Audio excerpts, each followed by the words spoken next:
नमस्कार साथियों। आज के इस वीडियो लेक्चर में बहुत इंपॉर्टेंट टॉपिक हम डिस्कस करेंगे। टॉपिक है आपका section 24-25 of Hindu marriage act. ठीक है, मेंटेनेंस से रिलेटेड है। क्वेश्चन ये है कि क्या सिर्फ और सिर्फ वाइफ को ही मेंटेनेंस ग्रांट हो सकता है या क्या हस्बैंड भी हकदार है मेंटेनेंस का। ठीक है, बहुत सारे क्वेरीज रहती है कि सर सिर्फ वाइफ को ही राइट दिया गया तो हस्बैंड को भी राइट है मेंटेनेंस लेने का। तो बट कहाँ पे है वो प्रोविजन है सेक्शन 24-25। ठीक है, तो चलो हम डिस्कस करते हैं सेक्शन 24-25। बिफोर दैट आप प्लीज, आप अगर नए हैं चैनल पे तो चैनल को सब्सक्राइब कर दीजिएगा। अगर ऑलरेडी चैनल सब्सक्राइब कर रखा है तो आप प्लीज लाइक एंड शेयर जरूर कीजिएगा। Section 24 of Hindu marriage act. Section 24 talks about maintenance. देखो, मेंटेनेंस, पेंडेंट, लिट and expenses of the proceeding. ठीक है, where in any proceeding under this act it appear to the court that either the wife or the husband। अब देखो, ये proceeding तो दोनों के लिए अप्लाई केवल होगा, वाइफ और husband दोनों अप्लाई कर सकते हैं। As the case may be has no independent income sufficient for her or his support and the necessary expenses of the proceeding, it may, on the application of the wife or the husband, order the respondent to pay to the petitioner the expenses of the proceeding and monthly during the proceeding under such sum, having regard to the petitioner's own income and the income of respondent it may seem to court of the resident। ठीक है, ठीक है। देखो, जब भी हम कोई video lecture बनाते हैं तो ऑब्वियसली यार हमारा भी उसमें एफर्ट्स रहते हैं।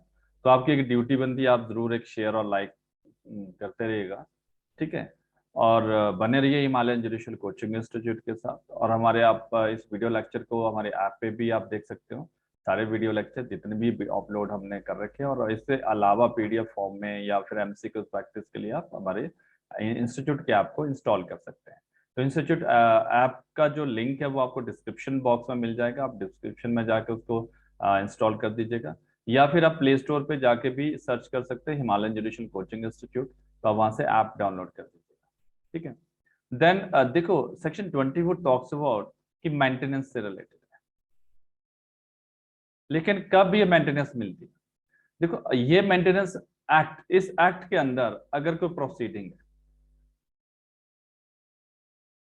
एक एक्ट के अंदर, where in any proceeding under this act, any proceeding, any proceeding का मतलब है चाहे फिर वो आरसीआर की प्रोसीडिंग हो, चाहे फिर वो आपका जुडिशियल सेपरेशन की प्रोसीडिंग हो, डाइवोर्स प्रोसीडिंग हो, कोई भी प्रोसीडिंग इस एक्ट के अंदर अगर किसी ने फाइल, मान लो सपोज हस्बैंड ने वाइफ को अगेंस्ट डाइवोर्स प्रोसीडिंग फाइल किया। ठीक है, साथ में हस्बैंड यहाँ पे सेक्शन 24 की एप्लीकेशन भी लगा सकता है। 24 की एप्लीकेशन जाएगी कि मेरे पास सफिशिएंट मींस नहीं है प्रोसीडिंग इनिशिएट करने के लिए। ठीक है, तो वो वहां पे हस्बैंड और वाइफ इधर फाइल कर सकते हैं। तो वो एप्लीकेशन फाइल करेगा इस प्रोसीडिंग के ड्यूरिंग। अब यहाँ पे देखो, मंथली ड्यूरिंग द प्रोसीडिंग, ना तो प्रोसीडिंग से पहले आपको कुछ मिलेगा ना प्रोसीडिंग के बाद, सिर्फ जब तक वो प्रोसीडिंग चल रही है, डाइवोर्स की, जब तक वो डाइवोर्स का केस चल रहा है तब तक आप उसको मेंटेनेंस मिलेगी। आपको इसमें मंथली मेंटेनेंस भी मिलेगी, और लीगल जो एक्सपेंसेस होते हैं 5,000 6,000 वट एवर, जो 10,000 जो एडवोकेट्स का खर्चा एक्सेट्रा, जो लीगल एक्सपेंसेस है उसका आपको यहाँ पे अमाउंट मिलेगा। ठीक है, बट सिर्फ फाइल करने से नहीं मिलेगा, वो depend upon income, your partner income, your respondent income. वो कंसिडरेशन होगा, कितना लगेगा वो depend on the fact of the circumstances of the case. But आप यहाँ पे हस्बैंड के पास भी राइट है, अगर हस्बैंड के पास सफिशिएंट मींस नहीं है, कैन अप्लाई, वो भी मेंटेनेंस के लिए अप्लाई है। लेकिन दिस इज इंटरिम मेंटेनेंस, एक तरह से इंटरिम मतलब ड्यूरिंग द प्रोसीडिंग। जैसे ही प्रोसीडिंग खत्म हो जाएगी, आफ्टर द 24 का कोई काम नहीं, 24 का ऑर्डर उसके बाद आप एग्जीक्यूट नहीं कर सकते हो। आप 24 का जो ऑर्डर होगा वो ड्यूरिंग द प्रोसीडिंग होगा, जब आपने फाइल किया उस टाइम से लेकर जब तक आपका डिक्री पास नहीं हुआ। ठीक है, तो अगर डाइवोर्स प्रोसीडिंग है, मान लो डिक्री पास हो गया, आफ्टर डिक्री आपको यहाँ पे 24 applicable only during the proceeding. इधर हस्बैंड भी और वाइफ भी यहाँ पे फाइल कर सकते हैं ड्यूरिंग द प्रोसीडिंग। देखो वेरेक्ट में कीवर्ड वेरेक्ट के अंदर होते हैं, आपको वेरेक्ट थोड़ा पढ़ना आना चाहिए। और कब, जब नो इंडिपेंडेंट इनकम, आपके पास कोई इंडिपेंडेंट इनकम नहीं है, जो पटिशनर वो रिस्पोंडेंट से मंथली इनकम ले सकता है, रिस्पोंडेंट से लीगल एक्सपेंसेस ले सकता है। इवन वाइफ भी फाइल कर सकती है, अगर हस्बैंड ने डाइवोर्स के फाइल किया तो देयर इज नो प्रॉब्लम। वो डाइवोर्स केस में तो रिस्पोंडेंट है वाइफ, लेकिन शी कैन फाइल एप्लीकेशन 24। वो हस्बैंड से आपका मंथली एक्सपेंसेस यहाँ पे डिमांड कर सकती है 24 के अंदर, क्योंकि यहाँ तो वो एप्लीकेशन है ना, एप्लीकेंट है ना वाइफ, एप्लीकेशन में जो फाइल करेगी। आफ्टर दैट रिस्पोंडेंट हस्बैंड हो गया, ठीक है। तो इन दैट केस हस्बैंड से वो डिमांड कर सकती है। अगर उसके पास सफिशिएंट इनकम नहीं है, एक्सपेंसेस, लीगल एक्सपेंसेस नहीं है, मंथली इनकम, वो मंथली मेंटेनेंस उसको यहाँ पे लग सकता है, ठीक है। लेकिन कितना लगेगा, लगेगा नहीं लगेगा, अलाउ होगा नहीं होगा, वो factor the circumstance of the case, वो तो डिपेंड करता है, केस टू केस वेरी करता है, वो इनकम के ऊपर डिपेंड करता है। एंड मोरओवर इसका जो एक्सप्लेन प्रोवाइजो दे रखा है कि कितने टाइम के अंदर डिस्पोज होनी चाहिए application, provided that the application for the payment of expenses of the proceeding and such monthly sum during the proceeding, देखो that is very important, proviso में भी during the proceeding यहाँ पे mention किया है, shall as far as possible be disposed within 60 days from the date of the service of the notice on wife of the husband of the case। Service जब उसको notice मिल जाए, उस application का समन उसको सर्व हो जाए रिस्पोंडेंट को, ठीक है, चाहे वो वाइफ हो चाहे हस्बैंड हो, ठीक है, देन उस दिन से आप 60 डेज के अंदर आपको ये डिस्पोज ऑफ करना पड़ेगी एप्लीकेशन। ये कोर्ट के लिए गाइडलाइन है कि 60 डेज के अंदर आपको डिस्पोज ऑफ करना पड़ेगा, ठीक है। क्लियर हो गया? देन हस्बैंड वाइफ दोनों ले सकते हैं, लेकिन during the proceeding. Then next is section 25, permanent alimony और मेंटेनेंस, मतलब लम सम जिसको बोलते हैं, परमानेंट एलिमोनी और मेंटेनेंस। एनी कोर्ट, यहाँ पे लिखा है any court exercising jurisdiction under this act may at the time of passing any decree, any decree, यहाँ पे ये नहीं लिखा है कि divorce decree, judicial separation decree, any decree at any time subsequent thereto on application made to it for the purpose by either wife or husband। यहां भी wife और हस्बैंड दोनों केस फाइल कर सकते हैं, दोनों मेंटेनेंस के लिए अप्लाई कर सकते हैं। एज द केस में be other that the respondent shall pay to the applicant for her or his maintenance or support such gross sum or such monthly or periodical sum for a term not exceeding the life of the applicant as, because ये personal होता है, जब तक life है तब तक आपको maintenance मिलता है, आफ्टर दैट वो लीगल ईयर पे नहीं जाता है। Having regard to the respondent's own income and other property, if any, the income and other property of the applicant, the conduct of the parties and other circumstances of the case, it may seems to court to just and any such payment may be secure if necessary by charge on the immovable property of the respondent। देखो any court, कोई भी court यहाँ पे पास कर सकता है, any court exercising jurisdiction under this act, जो exercise कर रहा है। अब एक्सरसाइज कौन कर रहा है? जैसे जनरली तो डिस्ट्रिक्ट कोर्ट होता है, लेकिन अगर फैमिली कोर्ट है, कोई और है, ठीक है, वो भी आप देखोगे। Eight any time passing any decree, any time passing any decree, any time जब वो डिक्री पास कर रहा है, जिस दिन डिक्री पास किया, डिक्री पास के साथ वो 25 का ऑर्डर भी कर सकता है। मान लो डाइवोर्स डिक्री पास किया, एनी डिक्री, अब एनी डिक्री पहले समझ लो, एनी डिक्री का मतलब है चाहे वो डिक्री डाइवोर्स डिक्री है, चाहे वो जुडिशियल सेपरेशन की डिक्री है, चाहे वो वॉइड मैरिज की डिक्री है या वॉइडेबल मैरिज की डिक्री है, आरसीआर की डिक्री है, ठीक है। तो जो भी डिक्री इस एक्ट के अंदर, एनी डिक्री में मतलब वॉइड मैरिज की डिक्री, ठीक है, वॉइड मैरिज की डिक्री भी यहाँ पे एप्लीकेबल होगा 25। तो जिस दिन वो डिक्री पास कर रहा है, तो जब डिक्री पास कर रहा है तो वो सेक्शन 25 मेंटेनेंस का ऑर्डर भी पास कर रहा है। अगर मान लो अप्लाई कर रखा है, जैसे मान लो वाइफ और हस्बैंड दोनों अप्लाई कर सकते हैं, अगर हस्बैंड के पास सफिशिएंट मींस नहीं है इनकम के, तो हस्बैंड भी अप्लाई कर सकते हैं और वाइफ भी। तो ये दो ही प्रोविजन है जहां पे हस्बैंड के लिए राइट है, एक during the proceeding section 24, after the proceeding at the time of जब डिक्री पास हो रहा, आफ्टर दैट और at any time subsequent thereto, ऐसा नहीं है कि बाद में सेक्शन 25 एप्लीकेबल नहीं होगा। यस, डिक्री पास के टाइम ही कर सकते हो और आफ्टर दैट आप कभी भी अप्लाई कर सकते हो, अप्लाई कर सकते हो इधर हस्बैंड और wife for the maintenance from the other party. ठीक है, अगर हस्बैंड है तो वाइफ से मेंटेनेंस ले सकता है और वाइफ है तो हस्बैंड से मेंटेनेंस ले सकता है। लेकिन ये 25 एप्लीकेबल होगा जब डिक्री पास हो जाए, before that not applicable, because during the proceeding 24 है, आफ्टर द प्रोसीडिंग 25 है। या तो जब डिक्री पास हो तब और 25 का ऑर्डर होगा, या डिक्री पास होने के बाद आप एप्लीकेशन फाइल कर सकते हो 25 की। हस्बैंड भी यहाँ पर मेंटेनेंस क्लेम कर सकता है फ्रॉम द वाइफ, अगर उसके पास सफिशिएंट इनकम। ऑब्वियसली कंसिडरेशन तो सेम रहेगा कि property of the husband, property of the wife, obviously उस पर चार्ज भी क्रिएट कर सकते हैं मूल प्रॉपर्टी पे अगर इस तरह का रहा।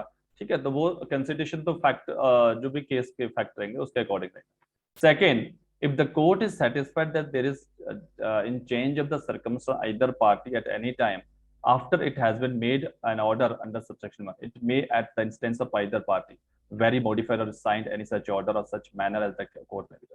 देखो जनरली क्या रहता है कि एक बार कभी कोई डिग्री पास हो जाता है, कोर्ट कभी ऑर्डर चेंज नहीं करता है, वो बन जाता है।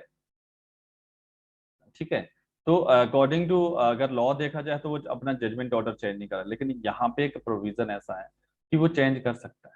अगर सर्कमस्टांसल चेंजेस हैं तो वो चेंज कर देगा अपना ऑर्डर।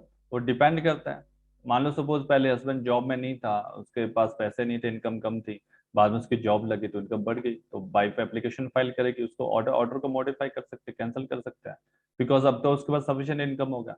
या वाइफ पहले जॉब में नहीं थी, बाद में जॉब मिल गई उसको, तो उसको कैंसिलेशन हो सकता है ऑर्डर का। जो ऑर्डर 25+1 में जब at the time of decree pass हुई, आफ्टर द डिग्री पासिंग के बाद जो ऑर्डर हुआ 25 में, उसको चेंज और मॉडिफाई कर सकते हैं। Third, if the court is satisfied that, but court की सेटिस्फेक्शन पे आपको प्रूव करना पड़ेगा। If the court is satisfied that the party in whose favour an order has been made under this section has remarriage, अगर वो remarriage करता है, चाहे वो वाइफ है चाहे हस्बैंड है, if such party is the wife, that she has not remained chaste, if such party is the husband, and that he has not sexual intercourses with any woman outside wedlock, it may be instance of other party very modified signed any such order in such manner the court may be deemed just। मान लो suppose अगर remarriage करते हैं वो, फिर वो order modify हो जाएगा, आपको कैंसिल हो सकता है, यहाँ पे रिसाइंड हो सकता है, दोनों, चाहे हस्बैंड रीमैरिज कर, बिकॉज आपका जब तक ये तो आपका वैसे पर्सनल राइट है, लेकिन रीमैरिज के बाद आपका राइट यहाँ पे डिसॉल्व हो जाएगा, आपका राइट खत्म हो जाएगा। ठीक है, या फिर वो वुमेन है तो वो रिमेन अनचेस्ट, मतलब वो चेस्ट नहीं है, ठीक है, तो या फिर अडल्ट्री वगैरह में वुमेन है, या हस्बैंड के किसी दूसरी वुमेन के साथ relation, obviously all the depend upon the proving, अगर आप प्रूव कर देते हो तब आपका कैंसिल और वेरी हो सकता है यहाँ पे।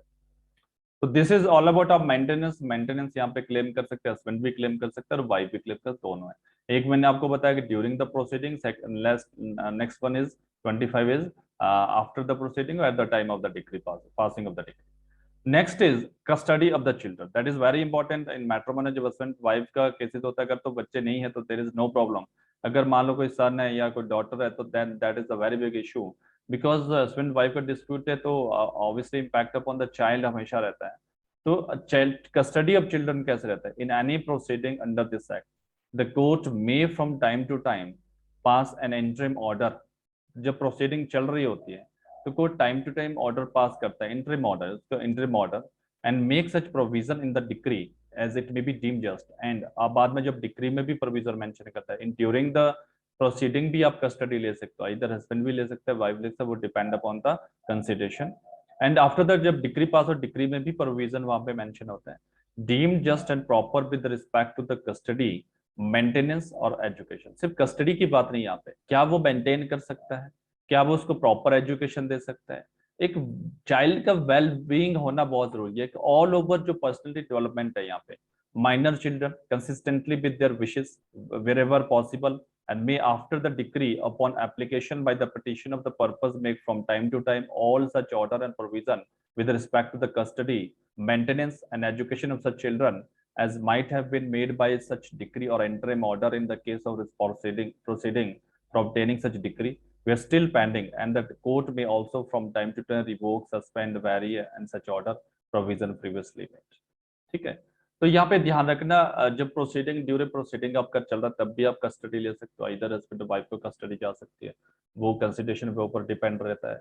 ठीक है, कि चाइल्ड का वेलफेयर कहाँ पे है वो कोर्ट देखेगा।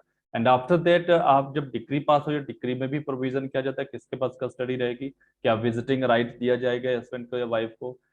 समटाइम अभी एक लेटेस्ट जजमेंट भी आया था दिल्ली हाई कोर्ट का, बिकॉज वाइफ बहुत ड्रिंक करती थी, तो इन दैट केस वाइफ को कोर्ट ने मना कर दिया कस्टडी देने से, बिकॉज शी वाज मतलब एडिक्टेड थी।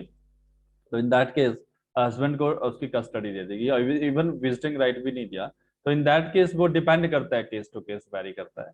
और आफ्टर द डिग्री पासिंग के बाद भी आप कस्टडी के लिए अप्लाई कर सकते हो। मान लो सपोज पहले वाइफ को कस्टडी दे रखी, जनरल रूल तो ये है कि जो 5 ईयर तक का बच्चा है जनरली, मतलब नॉट मैंडेटरी, नॉट डिस्क्रिशनरी है, 5 ईयर से लेस बच्चा भी जो है उसको भी फादर को कस्टडी मिल जाता है, अगर मान लो ऐसी कोई वुमेन है जो मेंटेन नहीं कर सकते वाइफ को, सॉरी चाइल्ड को। And then but generally rule तो ये है कि 5 ईयर से जो लेस देन 5 ईयर बच्चा होता है जनरली माँ के पास ही रहेगा, जनरल रूल ये है। ठीक है, but not a hard and fast rule, वो जनरली है। ठीक है, अगर एक्सेप्शनल केसेस है वो हस्बैंड को भी मिल सकता है, लेकिन आफ्टर दैट आपको डिग्री पास होने के बाद कस्टडी या हस्बैंड भी ले सकता है, वाइफ ले सकता है, वो डिपेंड अपॉन द कंसिडरेशन पे। और कोर्ट इसको time to time interim order वहां पे बैरी कर सकते हैं, अपना सस्पेंड कर सकते हैं, रिवोक कर सकते हैं, टाइम टाइम उसको मॉडिफाई कर सकते हैं ऑर्डर, वो डिपेंड अपॉन द सिचुएशन पे। Provided that the application with respect to the maintenance education of the minor children pending the proceeding for obtaining such decree shall, as far as possible, be disposed of within 60 days from the date of service notice of the respondent. Obviously, जब आप file करते हो section 26 के अंदर custody of the children, तो वो आपकी जो एप्लीकेशन है विद इन 60 डेज के अंदर डिस्पोज ऑफ होनी चाहिए। ठीक है, क्लियर है। तो next is section 27, disposal of the property. In any proceeding under this act, the court may make such provision in the decree as it deemed just and proper with respect to any property presented at or about the time of the marriage, which may belong to jointly both the husband and wife. तो अवली यहाँ पे disposal of the property, यहाँ पे property से related है कि जो भी प्रेजेंट किया हस्बैंड और वाइफ को वो आप यहाँ पे ऑब्टेन कर सकते हैं प्रॉपर्टी को। अपील फ्रॉम द डिक्री और ऑर्डर, अपील फ्रॉम डिक्री और ऑर्डर, अब इसकी अपील कैसे करोगे, वो 28 में यहाँ पे दे रखा है। All decree made by the court in any proceeding under this act shall subject to the provisions of section 3 be appealable as decree। जितने भी यहाँ पे डिक्री पास है वो सारी appealable है of the court made in the exercise of original civil jurisdiction, or every such appeal shall lie to the court to which the appeal ordinary flies from the decision in court given an exercise of original civil jurisdiction। जहाँ पे civil jurisdiction की appeal, जैसे मान लो district court है, district court की appeal generally कहाँ जाती है, हाई कोर्ट, तो ऑब्वियसली यहाँ पे भी हाई कोर्ट ही जाएगी। ठीक है, orders made by the court in any proceeding under this act section 25-26 shall subject to the provision of subsection to be appealable if they are not interim order, and every such appeal shall lie to the court to which appeal ordinarily lie from the decision of the court given in exercise of original civil jurisdiction। There shall be no appeal under this section on the subject of the cost only। ठीक है, every appeal under this section shall be preferred within the 90 days from the date of the decree। तो यहाँ पे time period कितना दिया आपको, 90 days appeal file करने के लिए, जितनी भी अपील यहाँ पे होने विद इन 90 डेज, जब जैसे डिक्री पास होते 90 डेज। ठीक है, Section 28A, enforcement of decree and order. All decree and order made by the court in any proceeding under this act shall be enforceable like manner of decree in order to court made in exercise the original civil jurisdiction। Obviously जो CPC के अंदर आप civil suit में applicable होगा rule, वो यहाँ पे भी एप्लीकेबल होंगे। तो दिस इज ऑल अबाउट आपका हिंदू मैरिज एक्ट के रिगार्डिंग। सिर्फ जस्ट वेरेक्ट रीडिंग था ये आपको। ठीक है, एक तरह से क्विक रिवीजन जिससे आपको इजिली मतलब आपका वेरेक्ट अंडरस्टैंडिंग हो जाए। आपको अब देखो सबसे वेरेक्ट वेरी इंपॉर्टेंट है। नोट्स आपको बहुत सारी बुक्स मार्केट के अंदर मिल जाती है, लेकिन जब तक आपको वेरेक्ट लॉ लॉ समझ नहीं आएगा, जब तक कॉन्सेप्ट आपका क्लियर नहीं है, तब जितनी मर्जी बुक्स पढ़ लो, जितना मर्जी कुछ कर लो, लेकिन कॉन्सेप्ट क्लियर होना चाहिए। कॉन्सेप्ट अकॉर्डिंग टू लॉ देखना है, वेरेक्ट देखना है। जब भी आप एग्जाम देते हो तो आपका आप जब भी एग्जाम में लिखते हो तो अकॉर्डिंग टू वेरेक्ट होना चाहिए। और यस, वेरेक्ट की लैंग्वेज लिखो, नोट्स बनाओ अपने, राइट, आपने खुद रिटर्न नोट्स होने चाहिए आपके। ठीक है, एंड और साथ में एमसीक्यूज प्रैक्टिस करो, आंसर राइटिंग करो। That is the key of the success अगर आपने एग्जाम क्रैक करना है। ठीक है, तो that's all about Hindu marriage act. Next subject हम बहुत जल्दी यहाँ पे नेक्स्ट सब्जेक्ट जो आपका हिंदू सक्सेशन एक्ट पे ही बनाएंगे। ठीक है, वीडियो लेक्चर। तो बने रहिए आप हिमालयन जुडिशियल कोचिंग इंस्टीट्यूट के साथ। धन्यवाद।